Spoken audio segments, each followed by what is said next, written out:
आए हुए सभी को प्रभु यीशु मसीह के नाम से मेरा प्यार भरा सलाम। आज के दिन भी जो है एक अच्छा टॉपिक जो है हम लोग सीखेंगे, क्योंकि हमने अब तक जो है बहुत सारे टॉपिक्स हमने सीखे कि बाइबल कैसे पढ़ना चाहिए। तो लगभग उसमें हमने पार्ट 4 हमने जो है सीखे, मतलब पार्ट 1, पार्ट 2, पार्ट 3, पार्ट 4, हमने 4 भाग जो है हमने सीखे। उस तरह हमने प्रार्थना कैसे करना चाहिए, किसको करना चाहिए, परमेश्वर को कौन सी प्रार्थना अच्छी लगती है और कौन सी बुरी लगती है, इन बातों को भी हमने जो है ध्यान किया। ओके, आज हम क्या करेंगे, कुछ नया विषय सीखेंगे। ओके, और एक नया विषय सीखेंगे। आज का हमारा टॉपिक ये है कि परमेश्वर की आराधना कैसे करें। ओके, आज का हमारा विषय है परमेश्वर की आराधना कैसे करें। इस विषय को आज सीखेंगे, क्योंकि बहुत ही जरूरी टॉपिक है, बहुत ही अद्भुत टॉपिक है। और इसको हम सीखेंगे तो सच में हम परमेश्वर को अच्छी तरह आराधना कर सकते हैं, सही तरीके से आराधना कर सकते हैं। क्योंकि जो भी विषय हमें सीखना है तो बाइबल से सीखना चाहिए। ओके, जब बाइबल से आप कोई भी विषय सीखते हो तो आपको जो है कंफर्म होता है कि आराधना ऐसे ही करना चाहिए या प्रभु का कोई भी कार्य इस तरह करना चाहिए। लेकिन अगर हम वचन को ध्यान नहीं करेंगे, वचन को अगर हम नहीं पढ़ेंगे, वचन को चेक नहीं करेंगे, समझो, तो हमें जो है आराधना कैसे करना चाहिए पता नहीं होगा। तो हम क्या करेंगे, मिनिस्ट्रीज को देखेंगे, पास्टर लोग को देखेंगे, अलग अलग कल्ट ग्रुप वाले को देखेंगे, और वो जैसा करते हैं वैसे ही हम लोग क्या करते हैं, कॉपी करेंगे। ओके, तो जो भी है हम क्या करना चाहिए, बाइबल से ही सीखना चाहिए, क्योंकि बाइबल ही हमारा प्रामाणिक ग्रंथ है और बाइबल ही सच्चा है। बाकी दुनिया में जो कुछ भी होता है वो सही भी हो सकता है, गलत भी हो सकता है। तो आइए इस विषय को हम सीखेंगे कि आराधना कैसे करें। ओके, परमेश्वर की आराधना कैसे करें। सबसे पहले मैं आपको कुछ चीजें मैं आपको बताऊंगा, कुछ बातें आपको बताऊंगा जो मसीह समाज में गलत तरीके से वर्शिप के नाम पर क्या किया जा रहा है, सिखाया जा रहा है। मतलब आराधना के विषय में कुछ गलत शिक्षा क्या किया जा रहा है, मसीह कलीसिया में क्या हो रहा है, सिखाया जा रहा है। जैसे कि कुछ पॉइंट्स को हम देखेंगे, जैसे कि आज के कुछ मसीहियों को आराधना मतलब क्या लगता है। ओके, आराधना मतलब क्या लगता है, जैसे कि कुछ लोग जो है अलग अलग पॉइंट्स देते हैं, अलग अलग बातों को रखते हैं। जैसे कि पहला पॉइंट हम देखेंगे, समझो, कुछ लोग कहते हैं कि म्यूजिक बजाना ही आराधना है। ओके, कुछ लोग का सोच विचार, कुछ लोग का मेंटालिटी ऐसा होता है कि म्यूजिक बजाना ही क्या है, आराधना है। क्योंकि बाइबल में जो है दाऊद नबी ने म्यूजिक बजाया है ना, बहुत सारे लोगों ने म्यूजिक बजाया, इसलिए लोग क्या समझते हैं, म्यूजिक बजाना क्या है, आराधना है। उसका सेकेंड पॉइंट को हम देखेंगे तो कुछ लोग यह कहते हैं गीत गाना ही आराधना है। मतलब कुछ लोग का दिमाग ये कहता है कि, कुछ लोग के सिद्धांत ये कहते हैं कि गीत गाना ही क्या है, आराधना। मतलब गाना गाते रहो, प्रभु का महिमा करते रहो, मतलब गीत गाना ही क्या है, आराधना है। फिर बाकी सारे पार्ट्स क्या है, वो आराधना नहीं है, गीत गाना ही क्या है, आराधना है करके इस तरह कुछ लोग जो है कहते हैं। उस तरह तीसरा पॉइंट हम देखेंगे, समझो, और कुछ लोग है उनका क्या सोचे पता है, गीतों के विषय में क्या सोचे पता है। कुछ लोग समझते हैं कि आंख बंद करके गीत गाना आराधना है ना।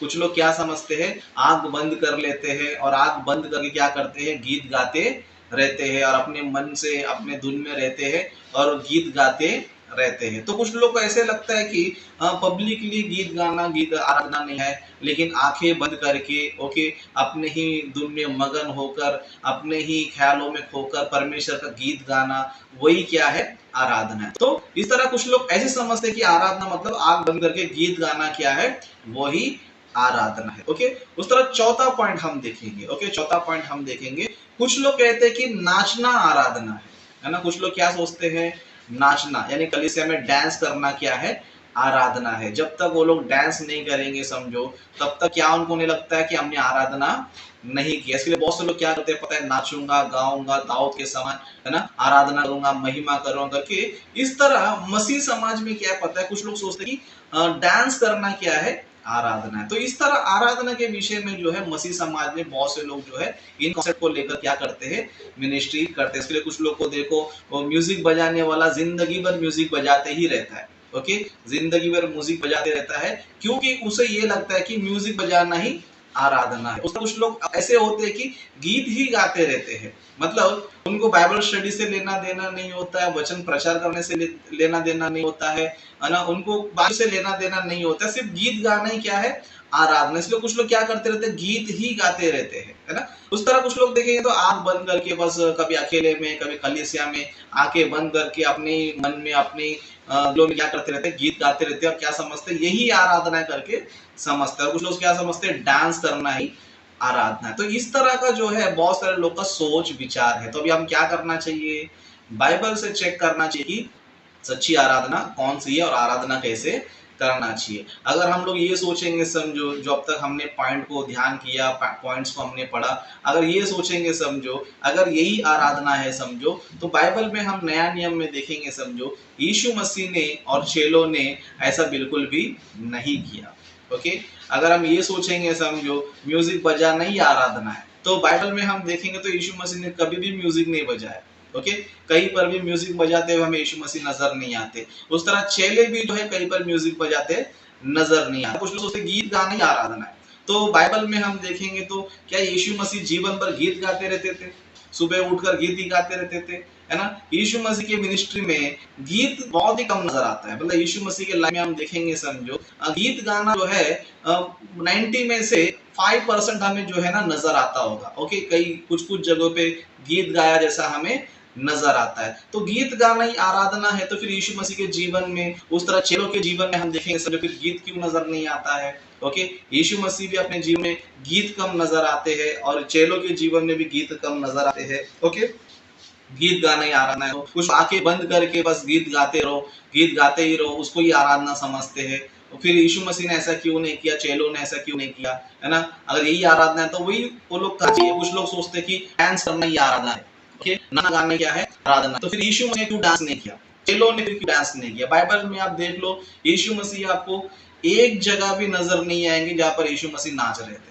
या फिर नया नियम में चेलों को देख लो, एक जगह भी आपको नजर नहीं आएगी चेले जो है डांस करके आराधना करते थे। तो फिर जब ये सारे चीजें ना यीशु मसीह ने किया है ना फिर चेलों ने किया है, तो आज के लोग क्यों कर रहे हैं, आज के लोग क्यों कर रहे हैं। तो यहाँ पर हमें सोचने की जरूरत है, सच्चाई को जानने की जरूरत है। क्योंकि हम लोग अक्सर क्या करते हैं पता है, बाइबल कम पढ़ते हैं और मिनिस्ट्रीज को ज्यादा ध्यान देते हैं, कलीसिया को ज्यादा ध्यान देते हैं। वो लोग जो करते हैं उन्हीं पर हम ज्यादा ध्यान देते हैं, लेकिन बाइबल हमें क्या बताती है उसको कोई भी पढ़ता नहीं है, जानता नहीं है। जैसे कि हमने जिन पॉइंट्स को देखा, म्यूजिक बजाना, गाना गाना, नाचना, है ना, आंखें बंद कर कर गीतों को गाते रहना, तो ये सारी चीजें हमें नया नियम में ना यीशु मसीह के जीवन में नजर आता है ना चेलों के जीवन में नजर आता है। तो बाइबल में हम देखें कि आराधना कैसे करना चाहिए। ओके, आराधना कैसे करना चाहिए। तो एक वचन हम देखेंगे, उस वचन को पढ़कर हम लोग जो है इस विषय को क्या करेंगे, सीखेंगे। जैसे कि एक वचन निकाल लेंगे, यूहन्ना सुसमाचार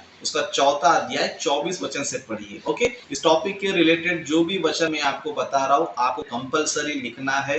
ओके, नोट जरूर करना है और इस टॉपिक को खत्म होने के बाद वापस आपको इन सारे वचनों को आपको पढ़ना है और जो जो भी पॉइंट्स मैं आपको दे रहा हूँ उसे बाइबल में भी चेक करना है कि ये बातें बाइबल में यो ही है कि नहीं। ओके, तो यहाँ पर हम देखते हैं कि यूहन्ना सुसमाचार 4 अध्याय 24 वचन में यहाँ पर यीशु मसीह हमें बता रहे कि आराधना कैसे करना चाहिए। ओके, यीशु मसीह बता रहे कि आराधना कैसे करना चाहिए। मतलब अभी हमको जो है इसका उसका स्टेटमेंट की जरूरत नहीं है ना, ये पास्टर की उस पास्टर की, ये ऐसा बोला वो ऐसा बोला, हमको जरूरत नहीं है। अभी यीशु मसीह बता रहे कि आराधना कैसे करना चाहिए। ओके, यहाँ पर वचन लिखा है, परमेश्वर आत्मा है और अवश्य है कि उसकी आराधना करने वाले आत्मा और सच्चाई से आराधना करें। ओके, यहाँ पर यीशु मसीह बता रहे कि परमेश्वर की आराधना आपको करना है समझो, तो आपको 2 चीजों की जरूरत है।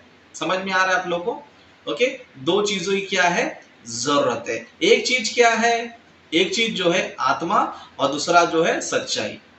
समझ में आ रहा है आप लोगों को। आप इशारा कर सकते हैं, जब भी मैं कुछ पूछता हूं तो आप ऐसे इशारा कर सकते हैं। हाँ, वेरी गुड, इस तरह इशारा करो, वेरी गुड। ओके, तो यहाँ पर यीशु मसीह बता रहे कि आराधना कैसे करना चाहिए। तो यीशु मसीह बताते हैं कि परमेश्वर आत्मा है और अवश्य है कि उसकी आराधना करने वाले आत्मा और सच्चाई से आराधना करें। मतलब यहाँ पर यीशु मसीह बता रहे कि तुमको आराधना करना है, परमेश्वर की आराधना करना है, तो तुम आत्मा के साथ और सच्चाई के साथ क्या करना चाहिए, आराधना करना चाहिए। मतलब आत्मा और सच्चाई से आप आराधना करते हो समझो, वही आराधना क्या है, सच्ची आराधना है। मतलब आत्मा यानी कि पवित्र आत्मा, सच्चाई यानी कि परमेश्वर का वचन। तो परमेश्वर कहते हैं कि परमेश्वर का आराधना करना है तो क्या करना चाहिए, पवित्र आत्मा से और वचन से क्या करना चाहिए, आराधना करना चाहिए। तो पवित्र आत्मा से हम आराधना कैसे कर सकते हैं, पवित्र आत्मा से आराधना कैसे कर सकते हैं, उन बातों को हम लोग बाइबल से देखेंगे। सबसे पहले मैं आपको कुछ पॉइंट्स बताऊंगा जिसमें जो है पवित्र आत्मा को लेकर बहुत से लोग जो है गलत शिक्षा दे रहे हैं,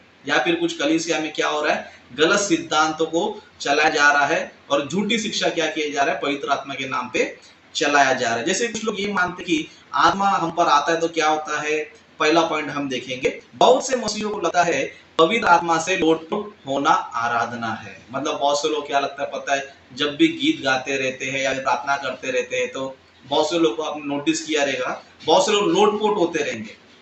क्या होते रहेंगे, लोटपोट होते रहेंगे। जैसे कि आप पास्टर बजिंदर का ले लो, नरूला का ले लो, रमन हंस का ले लो, इस तरह और भी जो बड़े बड़े पास्टर्स है, इनके चर्चेस में अगर आप देखोगे समझो, जैसे ये लोग प्रार्थना करते हैं या फिर गीत गाते रहते हैं, तभी वहां के जो पब्लिक होती है वो क्या होते हैं, लोटपोट होते रहते हैं।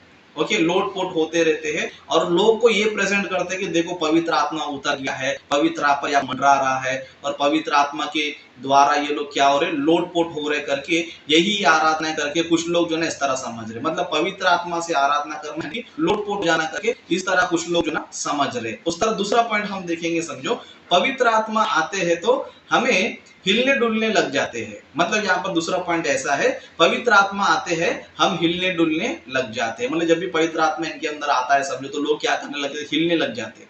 बहुत से लोग को देखो हाथ ऐसे करते करते हिलते रहते हैं, झूमते रहे हैं। तो कुछ लोगों को लगता है कि अगर ऐसा कर रहा है समझो तो इसका मतलब क्या, उसके अंदर कौन आ गया है, पवित्र आत्मा आ गया। तो इस तरह ये भी लोग ना सोचने वाले लोग। उस तरह तीसरा हम देखेंगे समझो, पवित्र आत्मा आते हैं और गिर जाते हैं। मतलब कुछ लोग क्या लगता है, पवित्र आत्मा आता है तो क्या हो जाते हैं, गिर जाते हैं। हम देखते हैं कि बहुत से लोग टच कर दे तो लोग क्या होते हैं, गिर जाते हैं, है ना।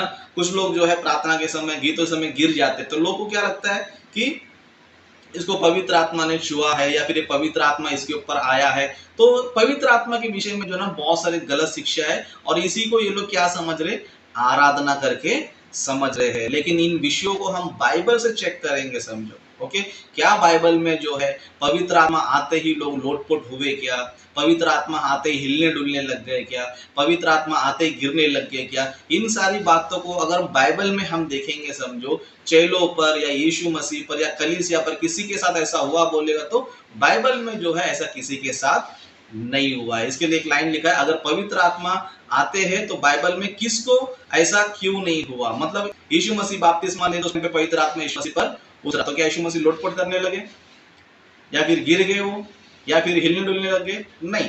पेंतोकोस के दिन जो है पवित्र आत्मा चेलों पर उतरा, तो वहां पर ये लिखा है क्या कि चेले जो है लोटपोट होने लग गए या हिलने डुलने लग गए या फिर वो लोग गिर गए, ऐसा कुछ लिखा है, नहीं लिखा है। कुरनेलियुस के समय में भी हम देख सकते हैं, क्या उधर के लोग लोटपोट करने लग गए, हिलने डुलने लग गए या गिर गए, ऐसा कुछ है, नहीं है, है ना। बाइबल में आप कोई भी घटना देख लो, आज जिस तरह कलीसिया में हो रहा है उसी तरह बाइबल में कहीं पर भी नहीं है। फिर आज जो कलीसिया में वो क्या है बोल तो वापस गलत शिक्षा है, झूठी शिक्षा है और दुष्ट आत्माओं की शिक्षा है। ओके, इसके ऊपर मैं आपको बाद में जरूर इसके ऊपर टॉपिक बताऊंगा। तो आत्मा से आराधना करना मतलब ये हरकतें करना नहीं है। ओके, आत्मा से आराधना करना मतलब ये सारी हरकतें नहीं है। तो फिर आत्मा से आराधना करना कैसे होता है, आत्मा से हम कैसे परमेश्वर की आराधना कर सकते हैं, उन बातों को हम देखेंगे। ओके, उन बातों को हम देखेंगे। यूहन्ना सुसमाचार 16 अध्याय 13 वचन। ओके, आप सभी लोग लिख लीजिए। यूहन्ना सुसमाचार उसको 16 अध्याय 13 वचन से हम पढ़ेंगे। यहाँ पर जो है पवित्र आत्मा के बारे में लिखा है कि पवित्र आत्मा जब हमारे पास आता है, ओके, हमारे जीवन में आता है तो पवित्र आत्मा क्या करता है। ओके, क्या करता है, उन बातों को हम देखेंगे। 13 वचन से पढ़ेंगे। परंतु जब वह अर्थात सत्य का आत्मा आएगा तो तुम्हें सब सत्य का मार्ग बताएगा, क्योंकि वह अपनी ओर से ना कहेगा परंतु जो कुछ सुनेगा वही कहेगा और आने वाली बातें तुम्हें बताएगा। वह मेरी महिमा करेगा क्योंकि वह मेरी बात में से लेकर तुम्हें बताएगा। मतलब यहाँ पर हम वचन देखेंगे समझो, पवित्र आत्मा जब भी हमारे जीवन में आता है समझो, तो पवित्र आत्मा क्या करता है पता है, पवित्र आत्मा क्या करता है पता है, हमें जो है परमेश्वर का वचन क्या करता है, सिखाता है। हमें सत्य का मार्ग क्या करता है, बताता है और आने वाली बातें क्या करता है, हमें सिखाता है। और क्या बताता है, 15 वचन में, जो कुछ पिता का है वह सब मेरा है, इसलिए मैंने कहा वह मेरी बातों में से लेकर तुम्हें बताएगा। मतलब पवित्र आत्मा जब हमारे जीवन में आता है तो हमें क्या बताएगा? परमेश्वर का वचन हमें बताएगा, परमेश्वर का ज्ञान हमें बताएगा, सत्य का मार्ग हमें बताएगा, ओके, फ्यूचर हमें बताएगा, ओके, आने वाली बातें हमें क्या करेगा? बताएगा। मतलब वचन यहाँ पर ये बता रहा है कि जब पवित्र आत्मा हमारे जीवन में आता है तो हमें वचन में क्या करता है? आगे बढ़ाता है, वचन में हमें क्या करता है? इंक्रीज करता है। तो इससे क्या होता है? परमेश्वर की महिमा होती है, परमेश्वर की आराधना होती है। मतलब पवित्र आत्मा से कैसे आराधना कर सकते हैं बोले तो पवित्र आत्मा हमें क्या करता है पता है? हमें वचन में, ज्ञान में, परमेश्वर की बातों में क्या करता है? हमें आगे ले चलता है और हमें वचन में क्या करता है? आगे बढ़ाता है। इसलिए जब हम परमेश्वर के वचनों को सीखते हैं, सच्चाई को जानते हैं, वचन को जानते हैं, तब क्या होती पता है?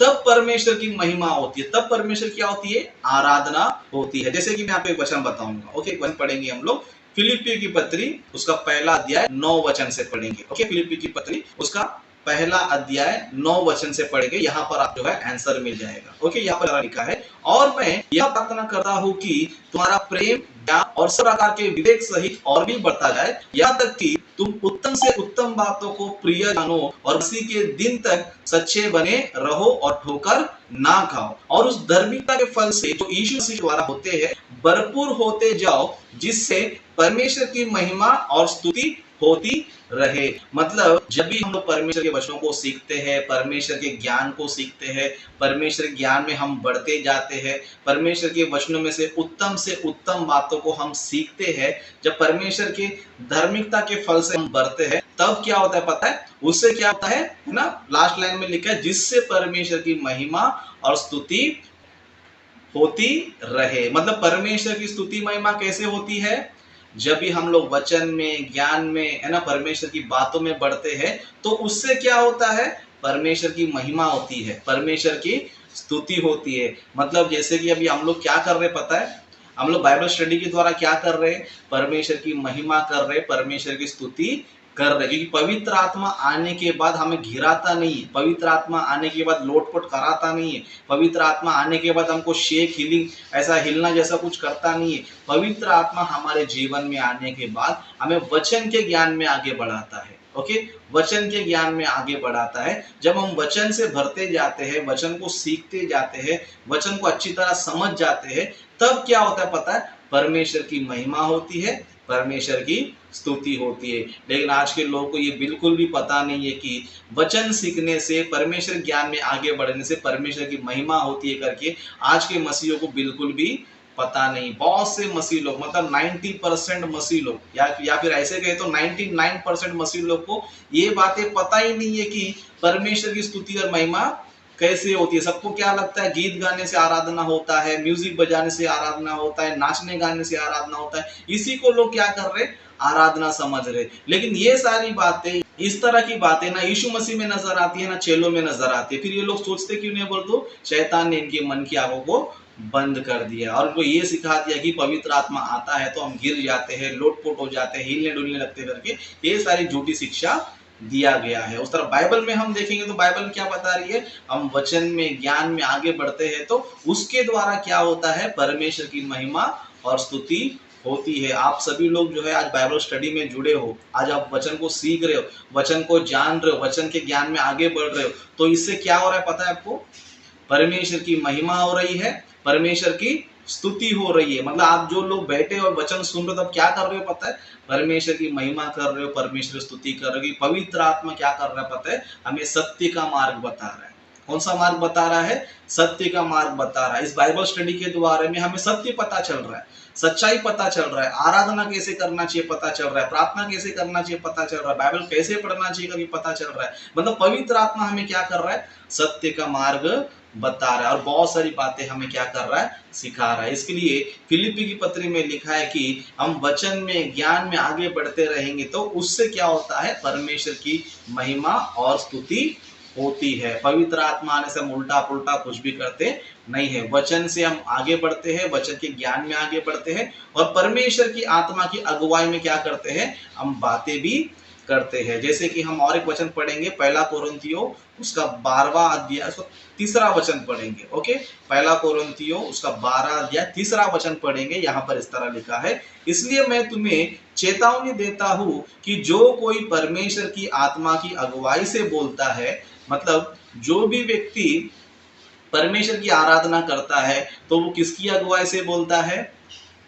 पवित्र आत्मा की अगुवाई से बोलता है। मतलब आत्मा से आराधना करना यानी कि आत्मा हमें वचन सिखाता है, ज्ञान सिखाता है, ज्ञान में हमें परिपूर्ण करता है, ज्ञान में आगे आगे बढ़ाता है, और हम उस ज्ञान को सीखकर उसी वचन को क्या करते हैं? लोगों को सुसमाचार बताते हैं, लोगों को सच्चाई सत्य का मार्ग बताते हैं। तो इससे क्या होता है पता है? परमेश्वर की आराधना होती है। तो यहाँ पर हमने देखा कि परमेश्वर की आराधना कैसे होती है। उस तरह यीशु मसीह ने सेकंड पॉइंट भी कहा था। ओके, आत्मा से करना चाहिए और सच्चाई से करना चाहिए। अभी आत्मा से हमें पता है कि पवित्र आत्मा से करना है। ओके, आत्मा से करना यानी कि पवित्र आत्मा से करना। पवित्र आत्मा से कैसे करना? पवित्र आत्मा जब हमारे अंदर आता है तो वचन में, ज्ञान में हमें बढ़ाता है, और हम क्या करते हैं? उसी वचन को, ज्ञान को क्या करते हैं? लोगों को बताते हैं। तो उससे क्या होता है? परमेश्वर की आराधना होती है। जैसे हम यीशु मसीह को देख सकते हैं कि यीशु मसीह ने परमेश्वर के वचन को अच्छी तरह जानकर, अच्छी तरह सीखकर लोग क्या किया?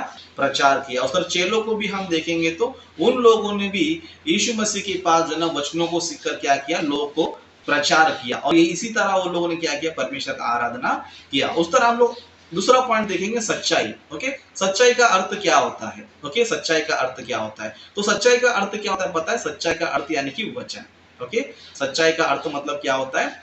वचन। जैसे कि यूहन्ना सुसमाचार पहला अध्याय 14 वचन में हम देखेंगे। ओके, यूहन्ना सुसमाचार पहला अध्याय 14 वचन से पढ़ेंगे। यहाँ पर इस तरह लिखा है, आप लोग लिख लीजिए। और वचन देहधारी हुआ और अनुग्रह और सच्चाई से परिपूर्ण होकर हमारे बीच में डेरा किया। मतलब सच्चाई मतलब क्या होता है? वचन। क्योंकि वचन क्या हुआ? सच्चाई से परिपूर्ण हो गया। मतलब सच्चाई से आराधना करना यानी कि वचन से आराधना करना। वचन से आराधना करना यानी कि जो वचन हमें आज्ञा देता है, जो वचन हमें काम करने को बोलता है, उस काम को पूरा करना क्या पता है? आराधना है। मतलब वचन में जो जो आज्ञा हमें दिया गया है उनको जो है पूरा करना क्या है? आराधना है। ओके, तो सच्चाई का मतलब क्या होता है? वचन। जैसे कि और एक वचन हम देखेंगे, यूहन्ना सुसमाचार 17 अध्याय उसको 17 वचन में देखेंगे। यहाँ पर भी ये लिखा है कि सत्य का मतलब होता है वचन। ओके, सच्चाई का मतलब होता है वचन। जैसे कि हम वचन पढ़ेंगे, सत्य के द्वारा उन्हें पवित्र कर तेरा वचन सत्य है। मतलब यहाँ पर देखो हमें स्पष्ट पता चल रहा है कि सत्य क्या है? वचन है। ओके, मतलब आत्मा और सच्चाई से आराधना करना यानी कि पवित्र आत्मा से और वचन से परमेश्वर की आराधना करना चाहिए। तो हमने आत्मा से देखा कि कैसे आराधना करना चाहिए, अभी वचन से देखेंगे कैसे आराधना करना चाहिए। वचन से आराधना करना यानी कि परमेश्वर जो जो वचन में हमें आज्ञा देता है उन्हें पूरा करते जाना, वही आज्ञा है। मतलब आज्ञा पालन करना ही आराधना है। जैसे वचन में लिखा है, अगर आप ऐसा काम करते हो तो वो क्या है? आराधना है। जैसे कि हम लोग एक वचन देखेंगे। ओके, यूहन्ना सुसमाचार 17 अध्याय 4 वचन में देखेंगे। ओके, यहाँ पर आराधना कैसे किया यीशु मसीह ने, कैसे परमेश्वर की आराधना करके लिखा है। यूहन्ना सुसमाचार 17 अध्याय 4 वचन में तो यहाँ पर इस तरह का है, जो काम तूने मुझे करने को दिया था उसे पूरा करके मैंने पृथ्वी पर तेरी महिमा की है। परमेश्वर की आराधना करना यानी कि वर्क इज वर्शिप। समझ में आ रहा है आपको? वर्क इज वर्शिप मतलब परमेश्वर का काम करना ही आराधना है। परमेश्वर का काम करना ही आराधना। इसके लिए बाइबल में हम देखेंगे, समझो यीशु मसीह ने परमेश्वर की आराधना कैसे किया। बचपन में वचन से, ज्ञान से परिपूर्ण होते गए, है ना, वचन ज्ञान में बढ़ते गए, वचनों अच्छी तरह उन्हें किया, सीखा। ओके, उसके बाद यीशु मसीह ने क्या किया? काम किया। क्या किया? काम किया। लोगों को सुसमाचार बताया, लोगों को ज्ञान बताया, लोगों को चंगा किया, लोगों को जो है सच्चाई का रास्ता उनको बताया। ओके, पिता ने जो भी उनको आज्ञा दिया था कि लोगों के पापों के लिए मरना है, क्रूस पर बलिदान होना है और मरकर जी उठना है। ओके, तो ये सारे काम करके यीशु मसीह ने क्या किया? पृथ्वी पर जो है परमेश्वर की महिमा किया। मतलब आराधना करना यानी कि परमेश्वर का काम करना। ओके, परमेश्वर का काम करना। जैसे कि आप बाइबल स्टडी में बैठे हो, ये भी एक आराधना है। ओके, आप सुसमाचार लोगों को प्रचार करते हो, वो भी एक आराधना है। लोगों को आप प्रभु के साथ जोड़ते हो, वो भी आराधना है। ओके, प्रार्थना करना भी आराधना है। और गीत गाना भी आराधना है। ओके, तो बाइबल में हम देखेंगे तो आराधना का जो डेफिनेशन है वो ये है कि काम करना ही आराधना है। ओके, केवल जो है म्यूजिक बजाते बैठना, ओके, केवल जो गीत गाते ही बैठना, केवल है नाचते गाते रहना, ये आराधना नहीं है। ओके, केवल इन्हीं को आराधना नहीं समझना चाहिए। अगर हम इन्हीं को आराधना समझेंगे, समझो मतलब नाचना ही आराधना है, म्यूजिक बजाना ही आराधना है, ओके, केवल गीत गाते ही रहना आराधना है, अगर ऐसा रहता समझो तो यीशु मसीह ने तो ऐसा नहीं किया अपने लाइफ में, पूरे जीवन में ऐसा नहीं किया। चेलों ने भी ऐसा बिल्कुल भी पूरे जीवन में नहीं किया, लेकिन हम उनके जीवन में देखेंगे तो वो वचन में आगे बढ़े, परमेश्वर का काम करते हैं, सुसमाचार फैलाते गए, यही तो आराधना है।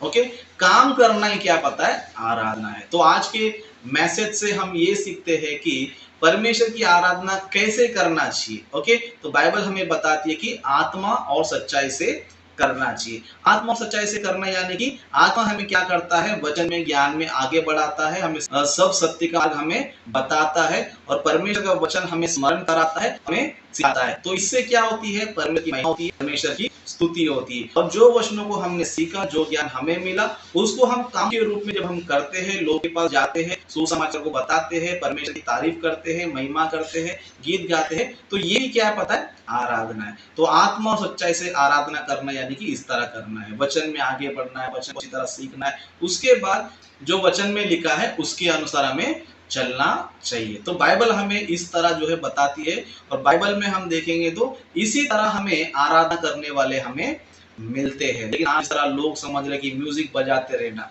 बाइबल में आपको नया नियम में कहीं पर भी नहीं मिलेगा कि लोग जो है ना म्यूजिक बजाते हुए क्या कर रहे हैं, आराधना कर रहे हैं, और नाचते रहना आराधना। तो बाइबल में यीशु मसीह को ले लो, चेलों को ले लो, आपको नजर नहीं आए कि लोग नाच रहे गा रहे करके, आपको नजर बिल्कुल भी नहीं आएगा। लेकिन ये लोग क्या करते नजर आएंगे, सुसमाचार प्रचार करते हुए, लोगों को जो है प्रभु में लाते हुए, उन्हें बपतिस्मा बनाते हुए, उनको वचन में ज्ञान में आगे बढ़ाते हुए परमेश्वर के राज्य को लोग क्या कर रहे थे, फैला रहे थे। तो इसका मतलब क्या पता है, वर्क इज वर्शिप, मतलब काम करना ही आराधना है, परमेश्वर की आज्ञा का पालन करना ही फैला रहे थे। तो इसका मतलब क्या पता है, वर्क इज वर्शिप, मतलब काम करना ही आराधना है, परमेश्वर की आज्ञा का पालन करना ही आराधना है, वचन में जो लिखा है उसके अनुसार चलना ही क्या है, आराधना है। तो इस वचन को मैं यहीं पर समाप्त करता हूँ।